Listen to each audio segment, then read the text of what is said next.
Hello, this is the MAP training on Medicaid basics.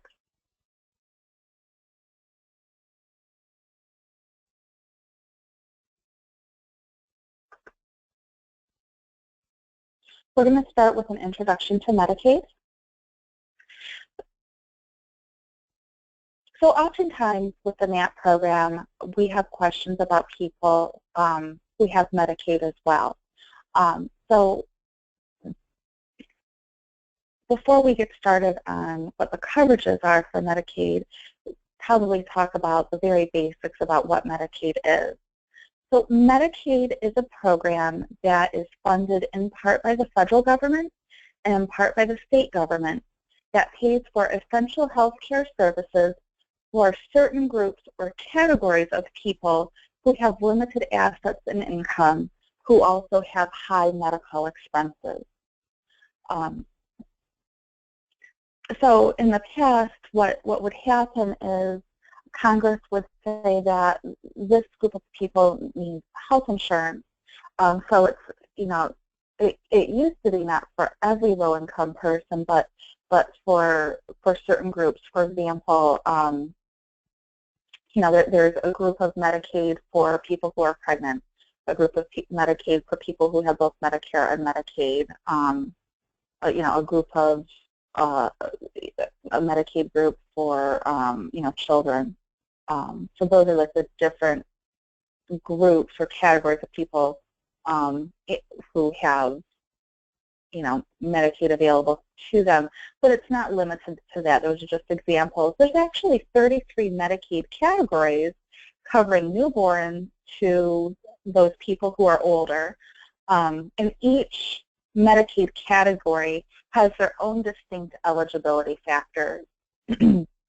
So one of the things when I first started that I thought, I was like, oh, well, people just have Medicaid, and it was like any other health insurance where the benefits for all Medicaid groups would be the same, but actually that's not the case. There's specific Medicaid benefits. It works differently for each Medicaid group. For example, somebody who's pregnant, they're not going to need the same types of services that somebody who, might be an older adult and have Medicare and Medicaid. So they have their own eligibility factors, and they have, their own rules within the program. We're only going to discuss those programs that affect clients who come to MAP for assistance. So really those programs that interface with Medicare and Medicaid. So in Michigan, Medicaid is processed by the Michigan Department of Health and Human Services. This department has undergone quite a few name changes over the years. So it was recently there was recently a merger with the Department of Human Services and the Department of Michigan Community Health, and then before that, it was the Family Independence Agency or the Public Assistance Office. These were all kind of different name changes that this office has gone through over the years. And sometimes people will still refer to it with the older nomenclature. But today it is called the Michigan Department of Health and Human Services, or DHHS. Now, the contact information for all of the local DHHS offices is available online, and the web link is here. So if I click on that, I'll take you to that page.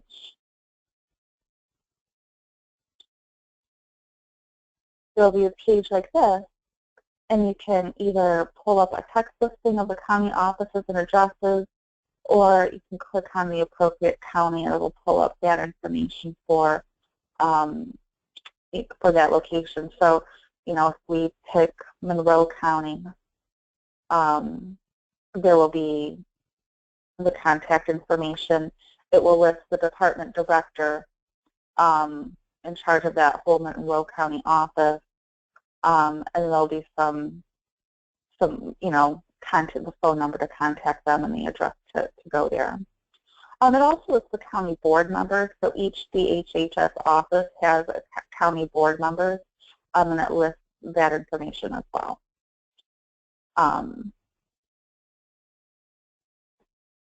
So that's helpful if somebody needs to know where to go to file a Medicaid application, or it's good if you want to find out the name of the department director, if you need to talk to him.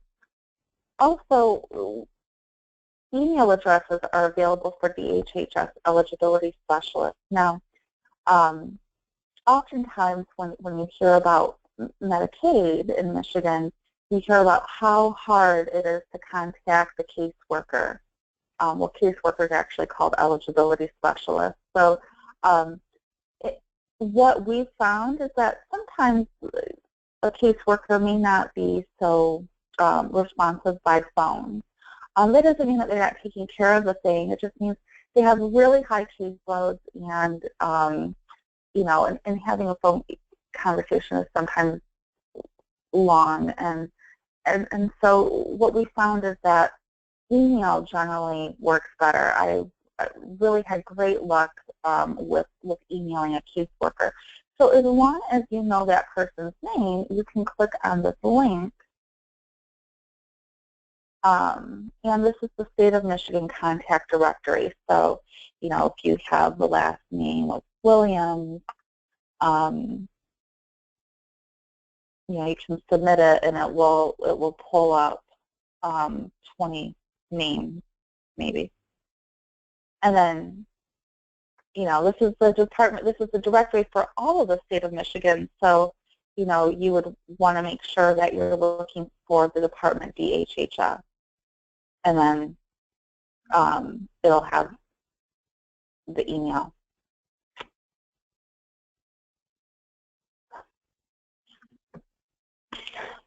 That's a little bit about the administration of Medicaid and some ways to contact the Medicaid offices or caseworkers. The next thing I want to show you is the DHHS Medicaid manuals. The great thing is that these manuals are publicly available, and these are the rules by which the Medicaid eligibility specialist must operate. So I want to show you, tell you a little bit about each manual, and then I'll show you where to go to find them. Now, the Bridges Eligibility Manual, also called BEM, is a manual that talks about eligibility for the program. So, it has all the rules for income and assets and group composition. So that means, in somebody's house, who counts? Do they have to declare information on everybody that lives there, or, can the person just apply individually? More on that later. But really, it has all of the rules for eligibility. And as we go forward in this training and the subsequent Medicaid training, there will be information on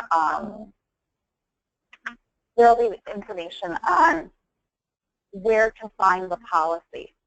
So, if we're talking about Medicare savings programs, for example, there'll be a policy citation, and it will usually say like DEM and then a number after it. So that's what we're talking about with the Bridges Eligibility Manual, and we will be referencing it or making reference to it moving forward.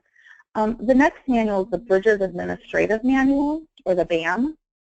Now, the Bridges Administrative Manual talks about the rules for administering the program. So how they process the applications and when they send out notices and what their standard of promptness is. That is all taken care of in the administrative manual. The next thing is the Bridges Policy Bulletin Log. And so the Bridges Eligibility Manual is updated quarterly usually. The Bridges Policy Bulletin Log is updated real time. So if there's a new policy, it will appear in the Policy Bulletin Log, even if it hasn't made its way to the manual yet. Or if there's a proposed policy, that's where the proposed policy will appear. And then finally, there's a reference table manual. So they have different charts on, you know, what the income limits for AD care are, or what the poverty levels are, different things like that. And it's available online here at michigan.gov/DHS-manual.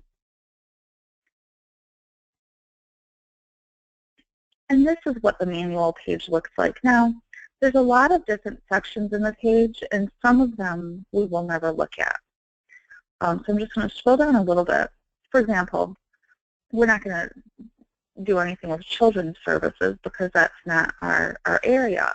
But right here where it says Bridges Policy, this is where you see the Bridges Administrative Manual. Here's where you see the Bridges Eligibility Manual. And then that bullet to mug is in small print right here above the Administrative Manual. And if I scroll down to the bottom, here's that reference table. So those are the 4 sections that we talked about.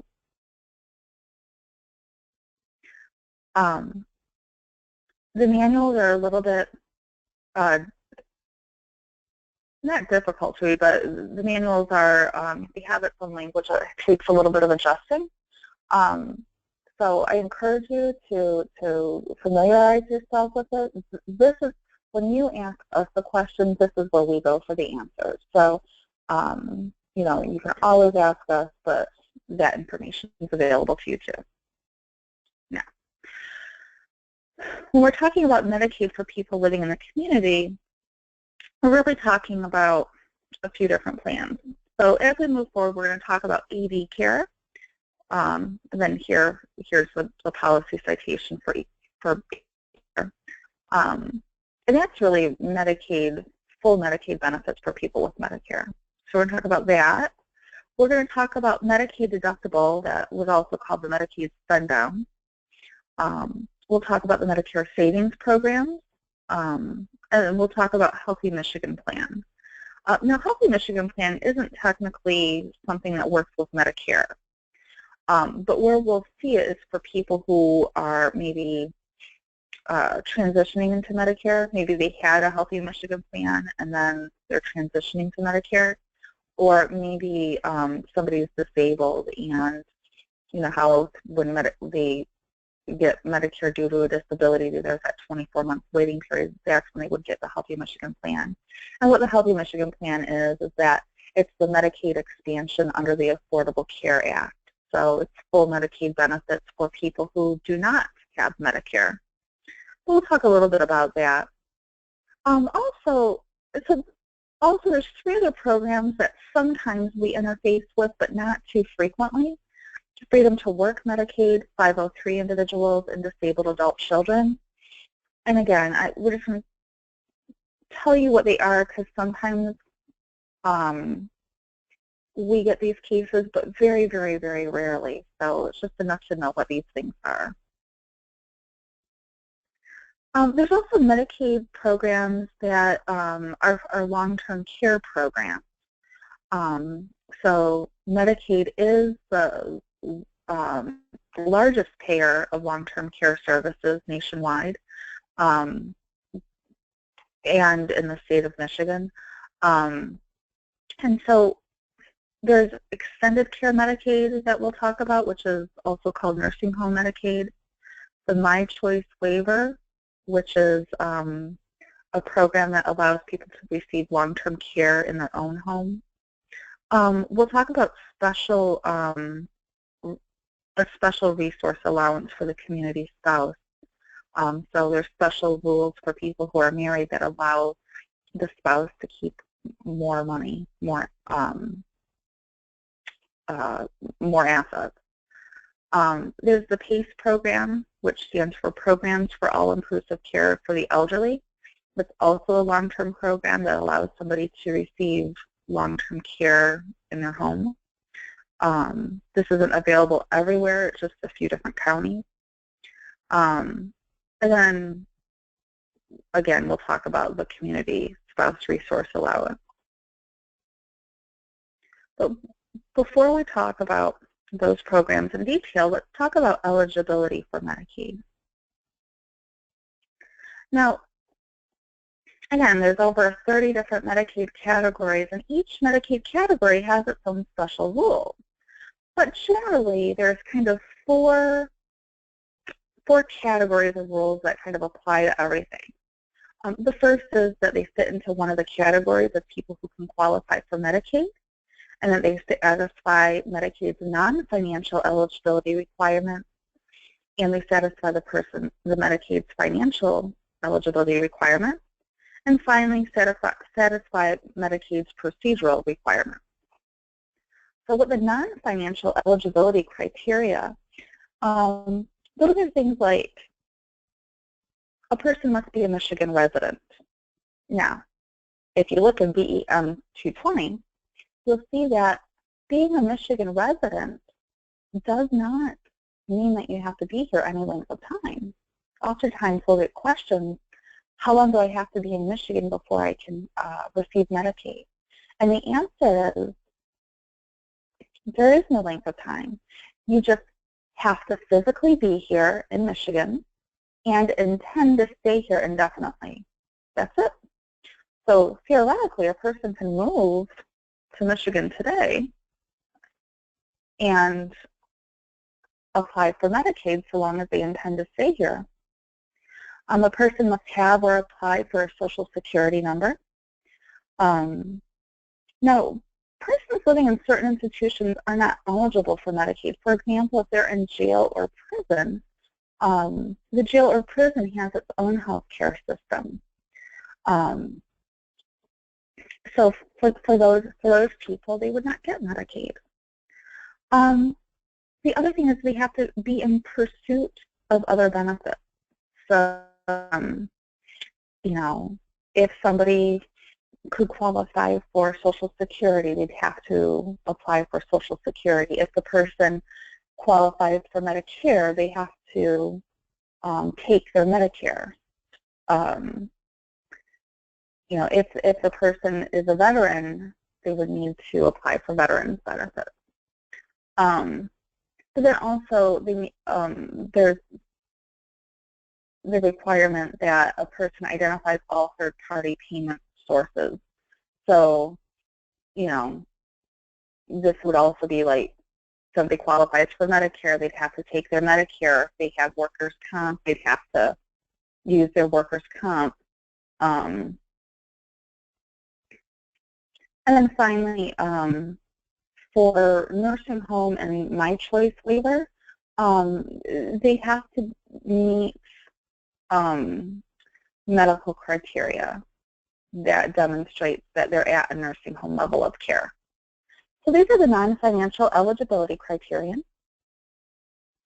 Now, for the financial eligibility rules, each type of Medicaid program has its own unique asset and income rules. But there's certain rules that govern how assets and income are treated in determining a person's eligibility in all of Michigan's Medicaid programs. So what are countable assets for Medicaid? So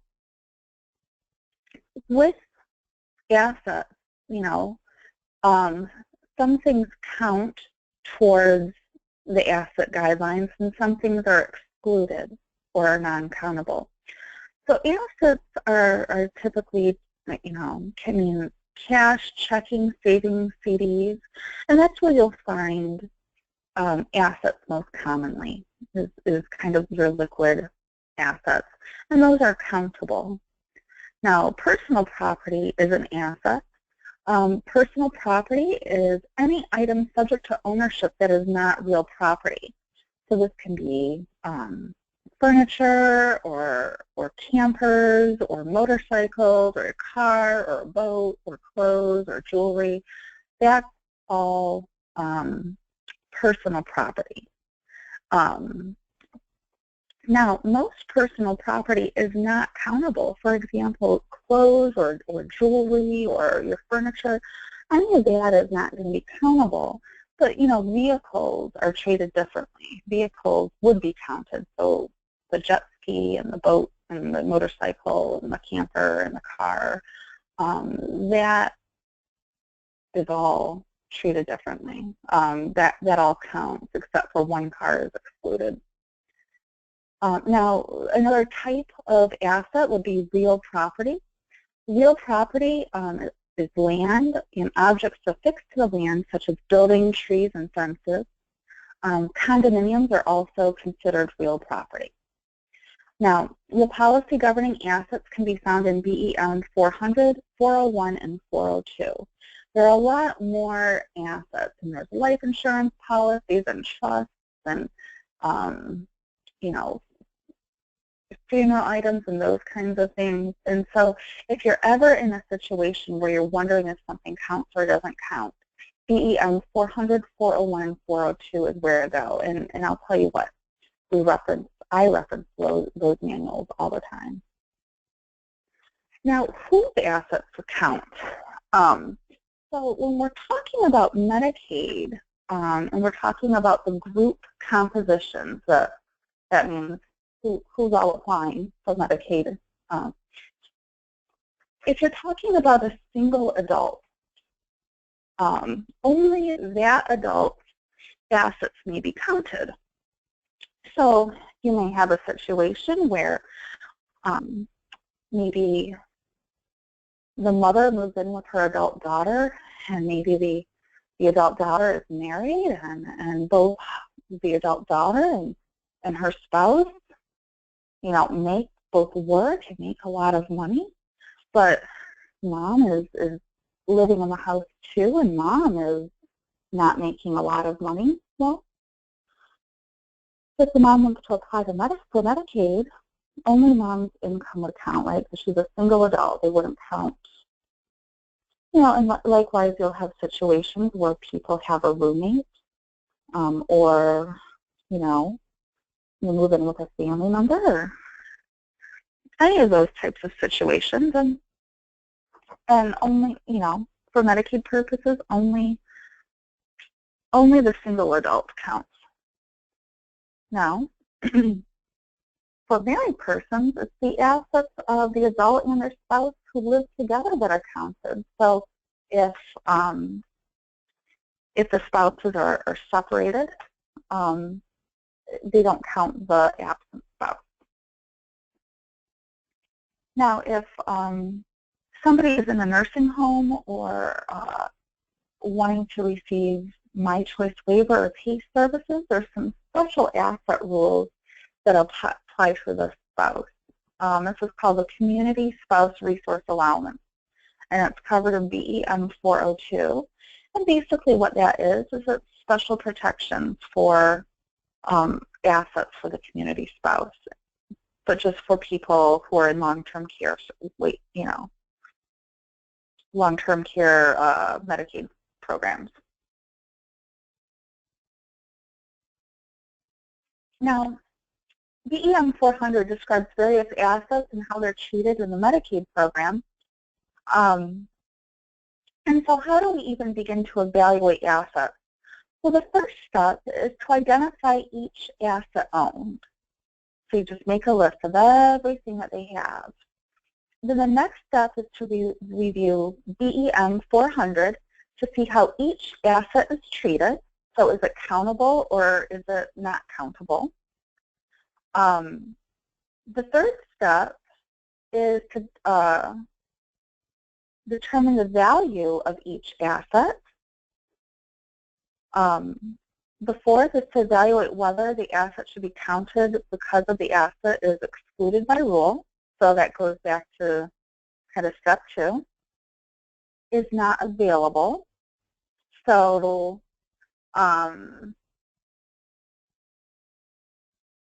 that might mean that maybe there was a irrevocable prepaid funeral contract. Well, if it's irrevocable, it's not available to you, you can't do anything with it, so therefore that asset would not be counted, or other situations like that where you just can't get your hands up on it legally. Sometimes something can be excluded because it's not saleable.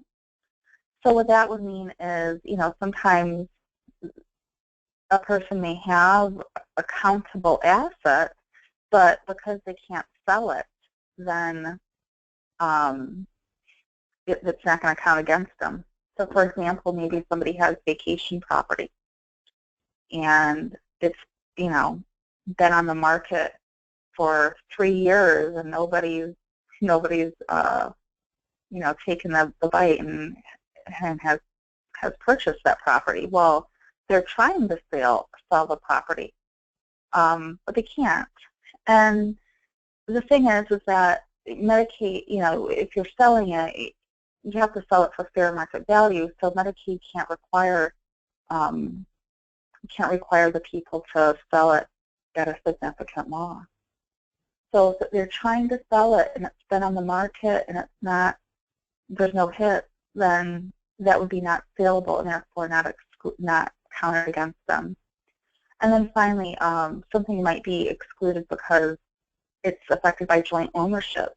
So, if more than one person owns the stock, maybe the applicant and their brother share a stock. Well, if the brother is not willing to sell the stock, Medicaid can't make them, and they can't hold it against the applicant.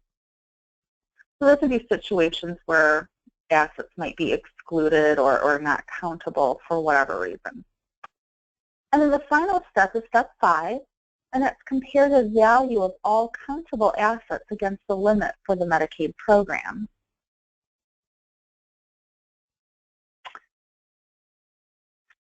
So we've kind of said this a little bit, but all assets are not counted.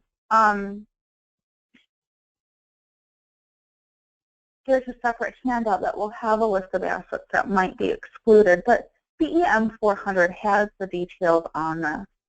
And so some common excluded assets are homestead property, so the house that somebody lives in, including the land that's attached. So if there's farmland that's part of the homestead property, that also is excluded. Household and personal items are excluded. So a lot of times we get questions on, I have a fur coat, I inherited my grandma's diamond. They're not going to take that, are they? And the answer is no, that the household and personal items are not counted. One vehicle is excluded. And then certain prepaid burial expenses in a burial plot are not counted. So prepaid funerals must be purchased at the funeral home and be irrevocable, or they can also be life insurance funded. So there's very specific rules on how these things count and which types of things are protected. Also, the cash surrender value of life insurance policies owned for the same insured person with a total face value of $1,500 or less is also excluded. So not all life insurances have this. It's usually whole life policies that have this type of provision. Term life usually doesn't. And it's just the face value that would count. All right, so let's take a break and do a little knowledge check. Barbie is 65 and wants to apply for Medicaid. She lives in an apartment with her mother and boyfriend. And her boyfriend Ken gave her a 2000 Chevy Impala. She has a checking account, diamond earrings, and a fur coat. Which of these assets are countable?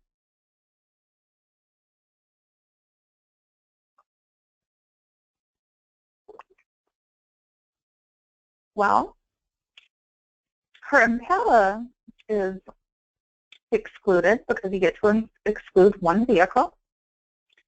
The checking account is countable.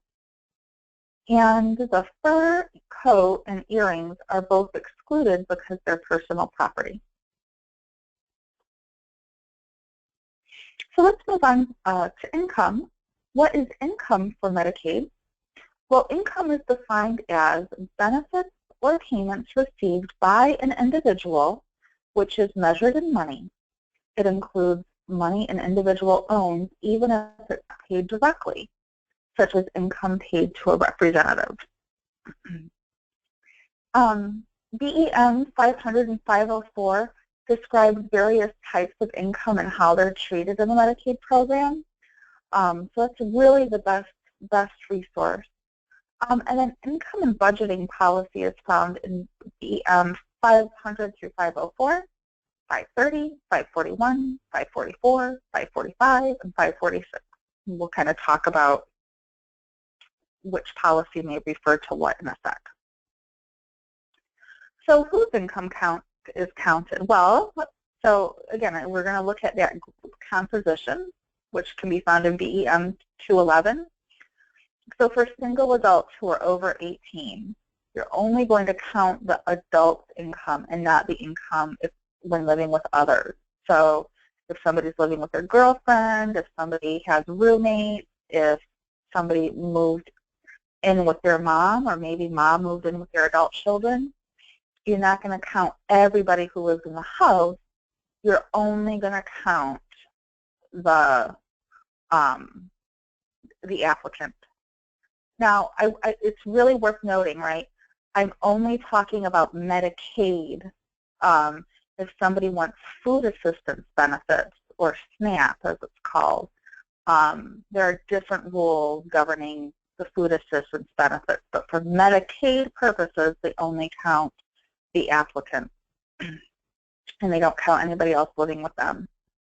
Now, for married persons, it's the income of the adult and the spouse who live together. And again, just like with the assets, if there's a married couple and they're separated, the absent spouse's income is not counted.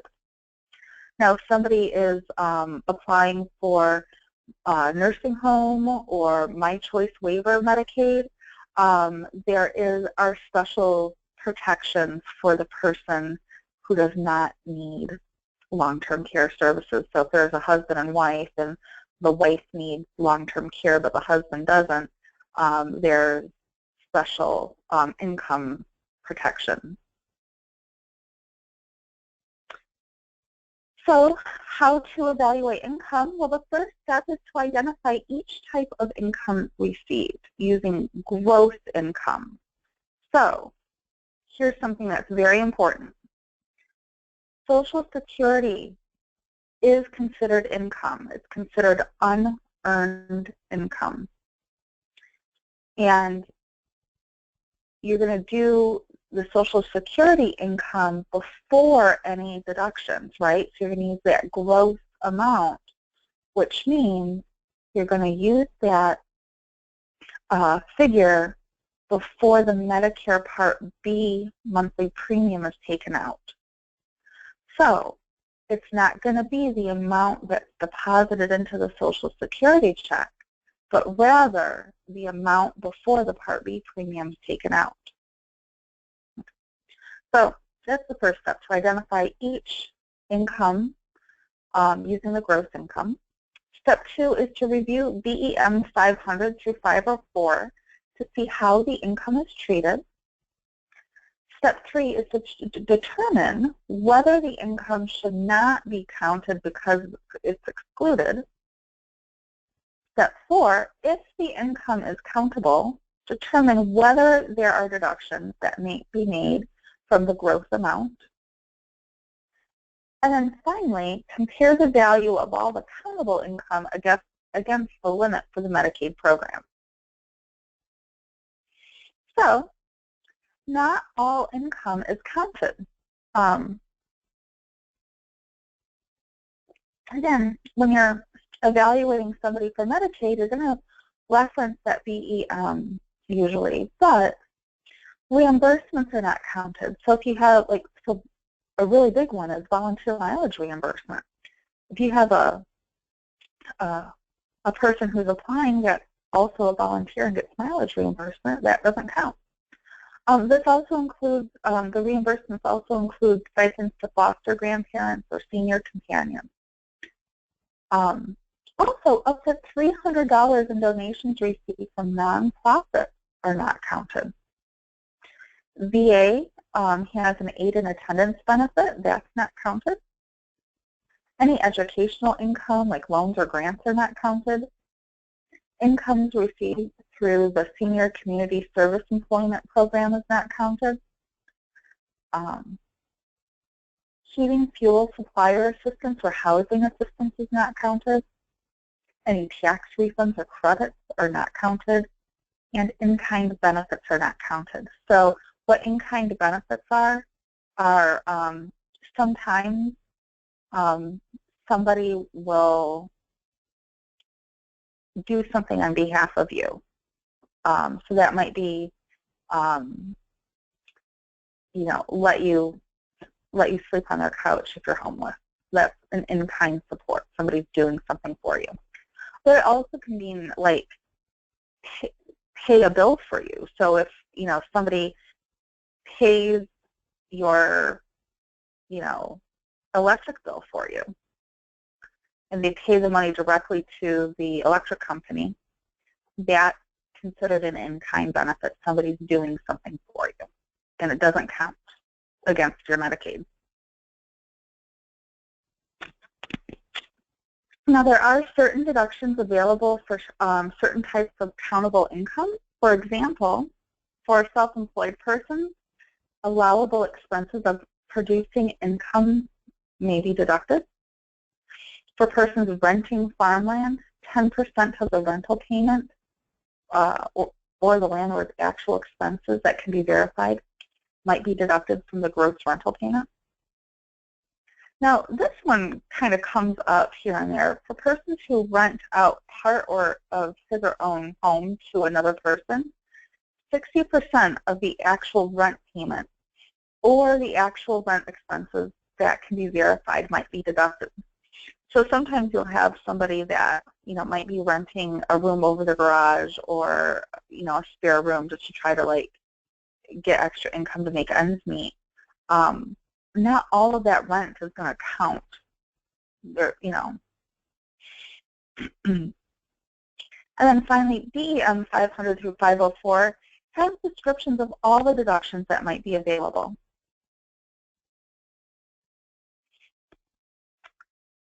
So after the DEM deductions in BEM 500 through 504 are applied, the following deductions in DEM 541 are applied to the remaining countable income in the order listed.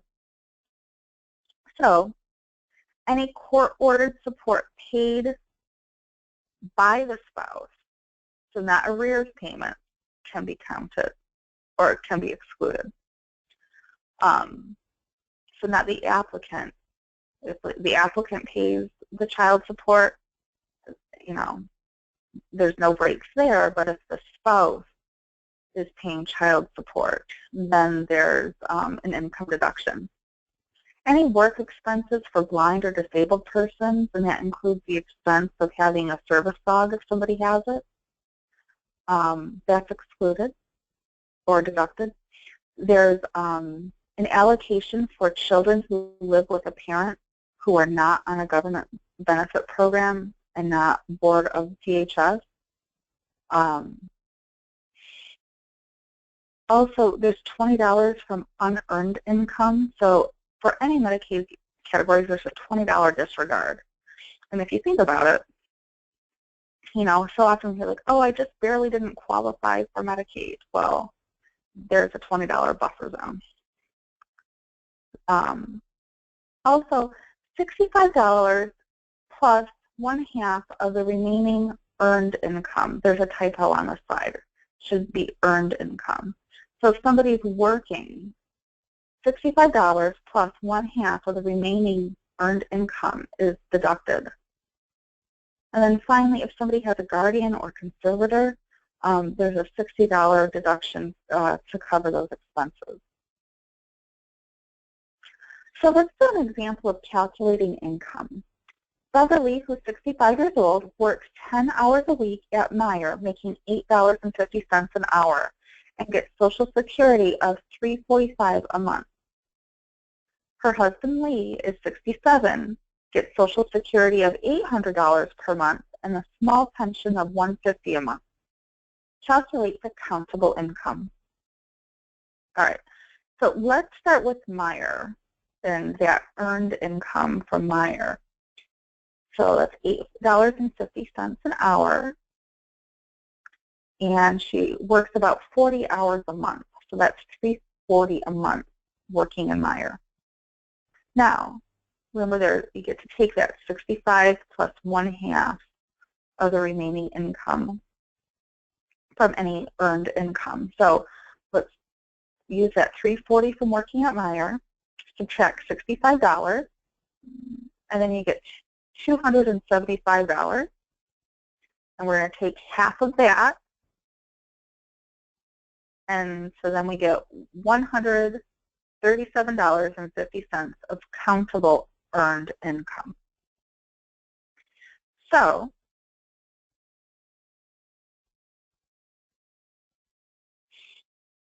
let's add all this up. So we have the $345 Social Security plus $800 of the husband's Social Security plus the pension. So that's $1,295. We're going to subtract that $20 disregard. Then we get $1,275. And now we're going to add back in the countable income from working at Meyer, which we did that math, and that was $137.50. So that added together is $1,412.50 total countable income.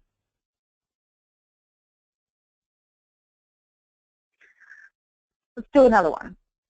Max and Margaret are both over 65 and are raising their 2 grandchildren. Max gets $750 a month in Social Security. Margaret gets $325 in Social Security and $100 a month from a pension.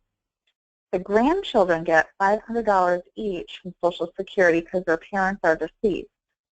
What income is countable when determining eligibility for Max and Margaret?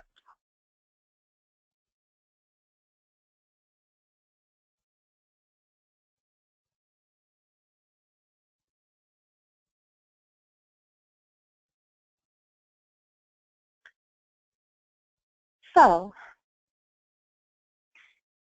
Max and Margaret are applying, so that's what we're going to look at. We don't, Max and Margaret's income only count. So the grandchildren are not part of Max and Margaret's group for Medicaid or the Medicare Savings Program, so their income doesn't count. It's just Max and Margaret.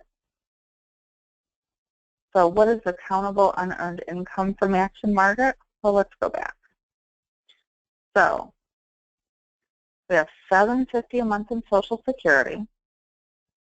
We have $325 in Social Security, and then the $100 pension. So all of those count, but we're not going to count the grandchildren's money. So we have Max's Social Security, Margaret's Social Security, the pension. So the total unearned income is $1,175. And then we're going to subtract that $20 disregard. So our total countable unearned income is $1,155. All right, let's do another knowledge check. Ethel is 75 years old and receives $850 each month from Social Security. She is also a senior companion and gets paid $150 per month for visiting nursing home residents twice a week. Plus, she gets a small monthly pension of $45 from her previous employer. Ethel recently received her tax credit in the mail. Do all of these sources of income count for purposes of Medicaid eligibility? So we have the $850 a month from Social Security. We have the senior companion income, $150 a month. We have a pension of $45 a month, and then we have a tax credit. So do all of those sources of income count? No. Social Security counts, but the senior companion is excluded, so that doesn't count towards the income. The pension counts, but the tax credit doesn't. Now, it doesn't count as income, but it will count as an asset.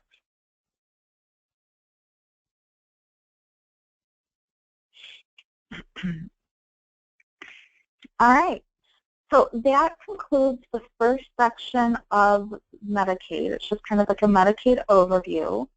Now, there are a couple other videos that will be out there, and those videos will get into the income eligibility for each of those Medicaid programs. But these are just kind of the general overview of Medicaid and what some of the general rules are. So thank you so much, and stay tuned for another video on this.